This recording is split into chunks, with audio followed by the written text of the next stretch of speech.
रात का सन्नाटा चारों ओर फैल चुका था। बिरजू अपने घर से बाहर निकल ही रहा था कि तभी उसकी पत्नी अनीता ने उसे रोककर कहा, ए जी, देखो तो कितनी रात हो गई है। अब इतनी रात को आप कहाँ जा रहे हैं? तुम भी हद करती हो अनीता। तुम्हें पता है ना इस समय सर्दी कितनी अधिक पड़ रही है। जंगली जानवर खेतों में घुसकर फसल नष्ट कर रहे हैं। अरे मुझे देखभाल करने के लिए खेत पर तो जाना ही पड़ेगा ना। ओ हाँ, आप सही कह रहे हैं। कल ही तो हमारे पड़ोसी मोहन चाचा की पूरी फसल जंगली जानवरों ने बर्बाद कर दी। अनीता की बात खत्म होने के बाद बिरजू सीधा अपने खेत की तरफ चल दिया। बिरजू अपने खेत के पास जाकर बैठा ही था कि तभी एक सन्नाटा भरी आवाज सुनकर वो चौंक कर उठकर खड़ा हो गया। अरे आसपास तो कोई भी जानवर दिखाई नहीं दे रहा, फिर ये आवाज कैसी? तभी एक काला साया बिरजू को दिखाई दिया। बिरजू साये को देखकर बुरी तरह से डरते हुए बोला, कौन है तू? सामने आ, सामने आ साले, नहीं तो चीर दूंगा। आजा साले, सामने आजा। डरता नहीं हूं तुझसे काले साए, सामने आ, चीर दूंगा। बिरजू ने इतना कहा ही था कि वह काला साया बिरजू के बेहद करीब आ गया। बिरजू ने देखा कि वह एक भयानक सा दिखने वाला सुअर है, जो कि दिखने में आदमखोर लग रहा था। बिरजू खुद से कांपते हुए बोला, हे भगवान, हे भगवान, ये तो बहुत ही भयानक सा दिखने वाला जंगली सुअर है। इस तरह का भयानक आदमखोर सुअर तो मैंने पहले कभी नहीं देखा। बिरजू वहां से भागने ही वाला था कि उसके भागने से पहले ही उस आदमखोर सुअर ने उस पर हमला कर दिया। बचाओ, बचाओ! मार दिया साले ने। राजा आदित्य अपने मंत्री चरण सिंह के साथ अपने महल में बैठा हुआ था। तभी वह अपने मंत्री चरण सिंह से बोला, मंत्री चरण सिंह जी, मुझे लगता है कि हमें सिर्फ महल में बैठकर ही राज्य की स्थिति का आकलन नहीं करना चाहिए। हमें खुद प्रजा के बीच जाकर उनका हाल चाल लेना चाहिए। इससे न केवल हमें उनकी समस्याओं का पता चलेगा, बल्कि उन्हें यह भी महसूस होगा कि हम हमेशा उनकी भलाई के लिए तत्पर हैं। महाराज, आपने बिल्कुल सही कहा। प्रजा की वास्तविक स्थिति और उनके विचारों को समझने का सबसे अच्छा तरीका यही है कि हम सीधे उनके बीच जाएं। इससे हमें उनकी उम्मीदों और आवश्यकताओं का सीधा जवाब मिलेगा। वहां ये सब बातें चल ही रही थी कि तभी वहां पर राजा आदित्य का एक गुप्तचर वहां आकर खड़ा हो गया। फिर राजा आदित्य उसकी ओर देखकर बोले, बताओ क्या सूचना लाए हो गुप्तचर? महाराज, सूचना तो लाया हूं, पर सूचना आपके लिए बिल्कुल भी अच्छी नहीं है। गुप्तचर की बात सुनकर राजा चौंकता हुआ बोला, तुम कहना क्या चाहते हो? महाराज, आपके आदेश के अनुसार कल रात मैं भेष बदलकर राज्य में टहल रहा था और टहलने के दौरान महाराज मैंने कुछ लोगों की बातें सुनी, जिसे सुनकर मैं पूरी तरह चौंक पड़ा। ऐसा क्या सुन लिया तुमने? जरा हमें भी तो बताओ। महाराज, मैंने कुछ किसानों को आपस में बातें करते हुए सुना कि राज्य पर किसी भूत प्रेत का साया है। मैं कुछ समझा नहीं, साफ साफ बताओ, कल रात क्या सुना तुमने? महाराज, किसानों में डर फैला हुआ है। वो बोल रहे थे कि रात के समय कुछ किसान अपने खेत की रखवाली करने के लिए गए, पर वो कभी वापस ही नहीं आए। महाराज, डर की वजह से अब तो दूसरे किसानों की पत्नियों ने भी उन्हें खेत में जाने से मना कर दिया है। महाराज, अगर ऐसा ही चलता रहा तो हमारे राज्य में खेती बाड़ी रुक जाएगी। महाराज, अगर किसानों ने खेती बाड़ी ही करनी बंद कर दी तो इसका राज्य पर कितना बुरा असर पड़ेगा, ये तो आप जानते हैं। इतना कहकर गुप्तचर वहां से बाहर चला गया। गुप्तचर के बाहर जाते ही राजा के चेहरे पर गंभीरता के भाव छलकने लगे। वो मंत्री चरण सिंह की ओर देखकर बोला, मंत्री चरण सिंह, सूचना वाकई बहुत गंभीर है। मुझे लगता है हमें इस बात की तह तक जाना चाहिए। अगर ऐसा ही चलता रहा तो एक बार फिर हमारे राज्य में भूखमरी फैल जाएगी। आप बिल्कुल सही कह रहे हैं महाराज। अगर ये बात सच है तो हमें जल्द से जल्द इस पर ध्यान देना होगा। हाँ बिल्कुल। और हाँ मंत्री जी, एक खास बात, आप खुद जाएंगे खेतों पर नजर रखने के लिए, और जो कुछ भी गलत होता हुआ आपको दिखाई दे तुरंत मुझे सूचित करिएगा। ठीक है महाराज, जैसी आपकी आज्ञा। मैं आज रात स्वयं भेष बदलकर नजर रखूंगा। मंत्री चरण सिंह रात के समय अपने घोड़े पर बैठकर खेतों की ओर चला गया और एक पेड़ के नीचे खड़ा होकर चारों ओर इधर उधर देखकर अपने आप से बोला, हाँ, मुझे आज रात यहीं पर रुकना चाहिए। मैं यहाँ पर बैठकर आने जाने वाले लोगों को साफ साफ देख सकता हूँ। ठीक है, फिर मैं यहीं बैठ जाता हूँ। मंत्री जी ने इतना कहा ही था कि तभी उन्हें अपने से थोड़ी दूर आते हुए एक काले साए पर उनकी नजर पड़ी। उस साए को देखकर मंत्री चरण सिंह बुरी तरह से चौंक पड़ा और अगले ही पल वह काला साया मंत्री जी के बेहद करीब आ गया।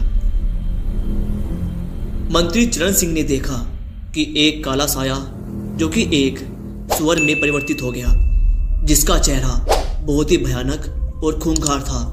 मंत्री चरण सिंह कांपते हुए गौर से उस सुअर की ओर देखने लगा। फिर अचानक उसके दिमाग में एक तेज धमाका हुआ और वह चीखते हुए बोला, नहीं, ऐसा नहीं हो सकता, ऐसा नहीं हो सकता, नहीं, नहीं, नहीं। अगले दिन सुबह राजा आदित्य अपने महल में बेचैनी से टहल रहा था। हमारी समझ में नहीं आ रहा कि मंत्री चरण सिंह अभी तक वापस क्यों नहीं आए। उसे तो अब तक वापस आ जाना चाहिए था। तभी एक सैनिक वहां आकर राजा के सामने खड़ा हो गया। महाराज की जय हो। महाराज, एक बहुत बुरी खबर है। बुरी खबर? कैसी बुरी खबर? महाराज, मंत्री चरण सिंह की लाश खेतों में बहुत बुरी अवस्था में मिली है।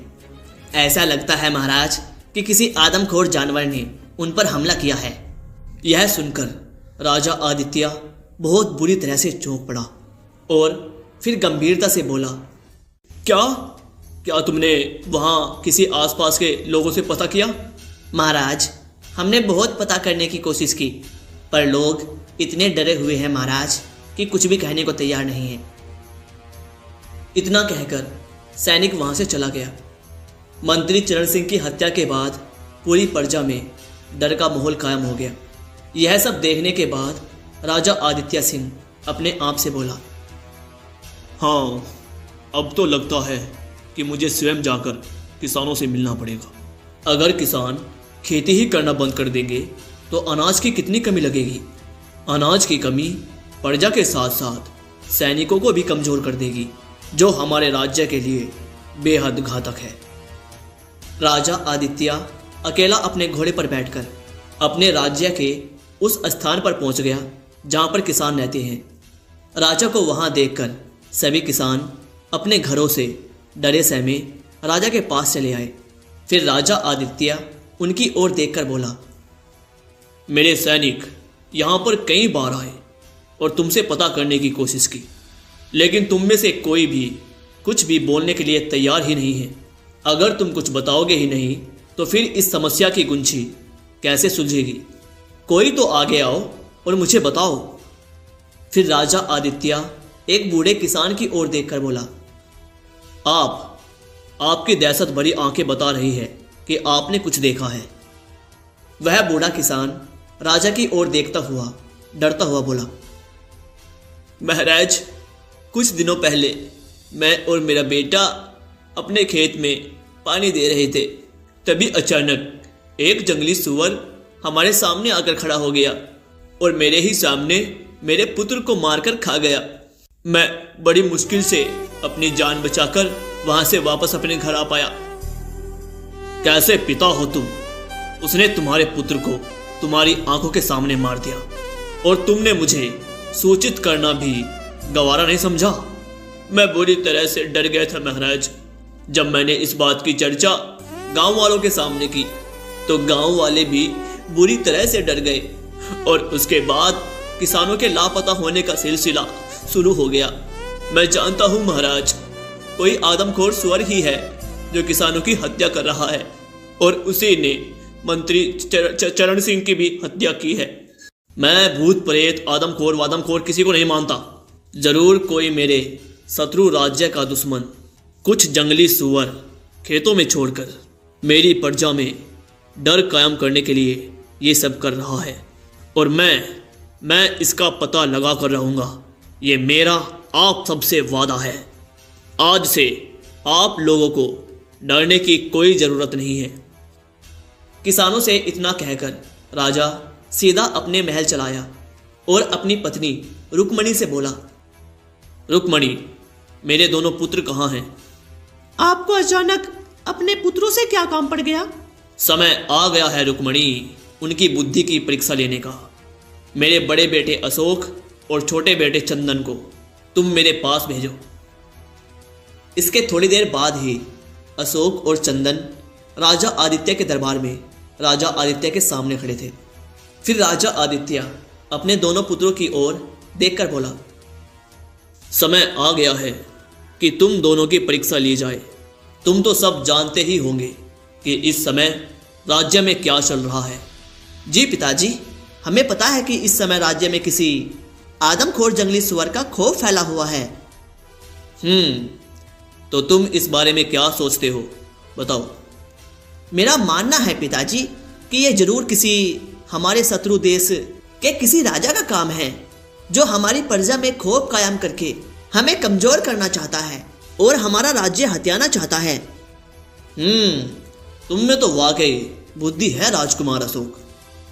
फिर राजा आदित्य अपने छोटे बेटे चंदन से बोला, तुम बताओ, तुम इस बारे में क्या सोचते हो छोटे राजकुमार? पिताजी, मैंने प्रजा के बहुत सारे लोगों से पता किया है और सभी लोगों ने आदमखोर जंगली सुअर को देखने का दावा किया है और मुझे लगता है कि कोई भी राजा प्रजा में डर फैलाने के लिए इस तरह की बचकानी हरकत तो नहीं कर सकता। हो सकता है कि प्रजा की बातों में कोई सच्चाई हो। मुझे लगता है कि हमें किसी साधु से मिलना चाहिए। चंदन की बात सुनकर उसका बड़ा भाई हंसते हुए अपने पिता की ओर देखते हुए बोला, पिताजी, मुझे लगता है कि चंदन अभी भी छोटा ही है। हाँ, तुमने सही कहा अशोक। मैं चाहता हूं कि तुम उस आदमखोर सुअर को पकड़कर हमारे महल में घसीट कर लेकर आओ। अगर तुम ऐसा करने में कामयाब हो जाते हो तो मैं तुम्हें राज्य का अगला महाराज घोषित कर दूंगा। और हाँ, मंत्री चरण सिंह की तरह अकेले जाने की कोशिश मत करना, अपने साथ सैनिकों को भी लेकर जाना। राजा आदित्य की बात सुनकर उसका बड़ा बेटा अशोक 2 सैनिकों के साथ उसी समय महल से चला गया। अगले दिन राजा अपने महल के दरबार में बैठा ही था, तभी एक सैनिक राजा के पास दौड़ता हुआ आया और उनके पास जाकर बोला, महाराज, महाराज, गजब हो गया महाराज। जो नहीं होना चाहिए था वही हो गया महाराज। क्या हो गया सैनिक, तुम इतने घबराए हुए क्यों हो? महाराज, राजकुमार अशोक और 2 सैनिकों की बड़ी ही बुरी अवस्था में लाशें खेतों में मिली है महाराज। गजब हो गया महाराज, गजब हो गया। यह सुनकर राजा अंदर तक छिल गया। क्या राजकुमार अशोक की भी हत्या हो गई? इसका मतलब मेरा छोटा बेटा चंदन सही कह रहा था। राजकुमार अशोक जिन 2 सैनिकों को लेकर गया था उन्हें हराना तो आधी सेना के बस का भी नहीं था। ये क्या हो गया, ये क्या हो गया? तभी सभा में बैठा हुआ एक व्यक्ति राजा की ओर देखकर बोला, महाराज, हमारे राज्य के जंगल में एक बूढ़े साधु रहते हैं जो हमेशा तपस्या में लीन रहते हैं। मुझे लगता है महाराज, आपको इसी समय उनसे मदद मांगने के लिए जाना चाहिए। राजकुमार अशोक की हत्या आपके परिवार के लिए शुभ संकेत नहीं है। उस व्यक्ति की बात सुनकर राजा आदित्य उसी समय अपने घोड़े पर बैठकर जंगल की ओर रवाना हो गया। कुछ ही देर में राजा आदित्य एक घने पेड़ के सामने खड़ा हुआ था। उस पेड़ के नीचे एक साधु आंखें बंद करके बैठा हुआ था। अचानक उस साधु ने अपनी आंखें खोली और राजा आदित्य को देखकर बोला, क्या बात है राजन, आज तुम्हें महल से हटकर जंगल की याद कैसे आ गई? राजा आदित्य सारी घटना बताते हुए उस साधु से बोला, मेरी मदद कीजिए महाराज, प्रजा में दहशत का राज कायम है। और तो और मेरा बेटा राजकुमार अशोक भी उस आदमखोर सुअर के हाथों मारा गया। राजा आदित्य की बात सुनकर वह साधु रहस्यमयी अंदाज में एक शमशान के राख की पोटली को राजा को पकड़ाते हुए बोला, अब तुम महल लौट जाओ राजन, और आधी रात के समय आईने के सामने खड़े होकर इस शमशान की राख को आईने में दिख रहे अपने चेहरे पर फेंक देना। सच्चाई तुम्हें स्वयं ही दिख जाएगी। फिर राजा आदित्य उस शमशान की राख को लेकर महल लौट आया और आधी रात होने का इंतजार करने लगा। जैसे ही आधी रात का समय हुआ, राजा आदित्य आईने के सामने खड़ा हो गया और फिर उसने शमशान की राख उसे आईने में दिख रहे अपने चेहरे पर फेंक दी। और अगले ही पल आईने में दिख रहा राजा आदित्य का चेहरा बेहद भयानक हो गया और कुछ ही देर में एक जंगली सुअर के रूप में परिवर्तित हो गया। यह देखकर राजा आदित्य आईने में दिख रहा अपने भयानक चेहरे को देखकर बोला, ये मेरे साथ क्या हो गया? मेरा चेहरा जंगली सुअर में कैसे बदल गया? ये क्या हो रहा है मेरे साथ? तभी आईने के अंदर दिख रहा राजा आदित्य का भयानक रूप हंसते हुए बोला,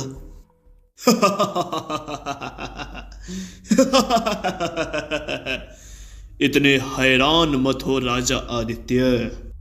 अब तक राज्य में जितनी भी हत्याएं हुई हैं वो तो तुमने ही की हैं। तुमने ही निर्दोष और मासूम किसानों को मार कर खाया है। और तो और तुमने तो अपने पुत्र को भी नहीं छोड़ा। राजा आदित्य, तुम तो दुनिया के सबसे गिरे हुए इंसान हो। यह सुनकर राजा आदित्य बुरी तरह से घबरा गया और आधी रात के समय ही अपने घोड़े पर बैठकर साधु के पास आकर बोला, साधु महाराज, ये क्या रहस्य है? आईने के अंदर तो मेरा ही चेहरा है, जो कि आईने के अंदर एक भयानक जंगली सुअर में परिवर्तित हो गया। ये सब क्या हो रहा है? इतने चौंकने की आवश्यकता नहीं है महाराज। आईने के अंदर आपके ही भयानक रूप ने आपको जो बताया वो सत्य है। जानते हैं महाराज, जब आप अपने भयानक रूप में बदलते हुए मंत्री चरण सिंह के सामने आए तो वो आपको देखकर पहचान गया था, लेकिन वो बेचारा नहीं जानता था कि वो आपको बताने के लिए अगले दिन तक जिंदा ही नहीं बचेगा। आप उसे ही मार कर खा गए। आप ही वो आदमखोर जंगली सुअर हो जिसने अपनी प्रजा में डर का माहौल कायम किया हुआ है। ये झूठ है साधु महाराज। अगर ऐसा होता तो मैं आपके पास मदद मांगने के लिए क्यों आता? वह साधु बहुत ही रहस्यमयी अंदाज में राजा आदित्य की ओर देखकर बोला, ये सत्य है महाराज। जब रात के समय आप एक आदमखोर सुअर में परिवर्तित हो जाते हैं तो फिर आपको कुछ भी याद नहीं रहता। आप अपनी प्रजा का खून पीकर अपने महल वापस लौटकर अपने कक्ष में आ जाते हैं। तब आप अपने असली रूप में आकर बेहोश हो जाते हैं और सुबह आपको कुछ भी याद नहीं रहता। साधु महाराज, मुझे तो कुछ भी समझ में नहीं आ रहा। अब तो आप ही मुझे बताइए कि इन सब बातों का आखिरकार क्या रहस्य है? याद करो राजन, आज से 30 साल पहले आप एक साधारण सैनिक थे। उस समय आप राजा हुकुम सिंह के सैनिक हुआ करते थे। आपने धोखे से राजा हुकुम सिंह की हत्या कर दी और उसके राज्य पर कब्जा कर लिया। जिस राज्य के आज आप राजा बने बैठे हैं, वो राज्य किसी दौर में हुकुम सिंह का राज्य था, जो कि बहुत ही दयालु राजा था।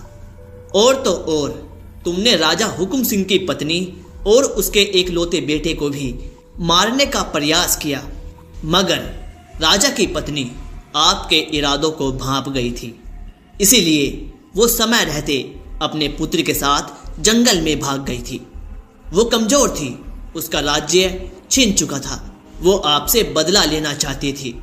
आपसे बदला लेने के लिए उसने राक्षसों की पूजा शुरू कर दी और राक्षसों को खुश करने के लिए उसने बदले में अपनी और अपने बेटे की बलि चढ़ा दी। और अब रात के समय वही राक्षस आपके शरीर में समा जाता है और किसानों की हत्याएं करता है। साधु की बात सुनकर राजा आदित्य गहरी सोच में डूब गया। उसके चेहरे पर पश्चाताप छलक रहा था।